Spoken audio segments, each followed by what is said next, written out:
Now, we've been writing genetic code for quite a while.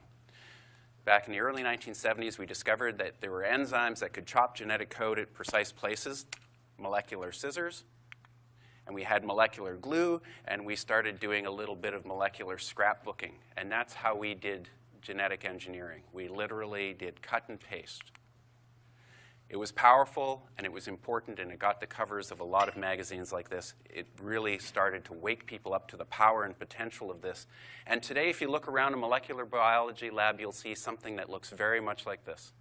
And we still work in very much the same way as in the early 1970s. It's complicated technical cooking. We're good at it. If you're well-funded, you'll end up getting a robot. Usually, you'll have grad students because they cost a lot less. Synthetic biology is basically founded on this idea that if you can write DNA, you're no longer limited to your application development, and you're no longer tied to that bench. These are some examples of older DNA printers. They're getting a lot better. They're still not great. There's companies that will go out and manufacture any DNA code that you want. Just email it to them, send them your credit card number, they will give it to you.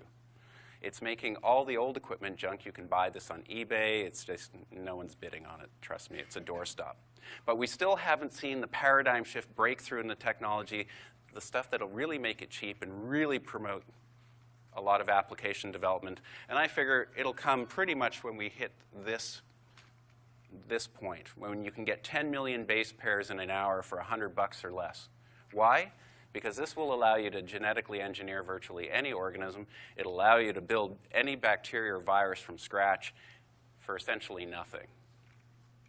Once we hit this point, the application space completely explodes. But, of course, we're going to ramp up to that pretty quickly. On the software side, we're seeing better and better editors. Just, the companies will let you use it if you buy their DNA. We're also starting to see the development of a true genetic programming language, where we can start using modularized parts, where you can start linking these things together and modeling what's going to happen and doing your debugging kind of online. From the abstract of that last paper, there's this quote: "An ultimate dream is to design, press a button, and have the design translated to DNA sequences that can be synthesized and put to work in living cells." Really, that's probably one of the best summaries of synthetic biology around. It's push-button biology.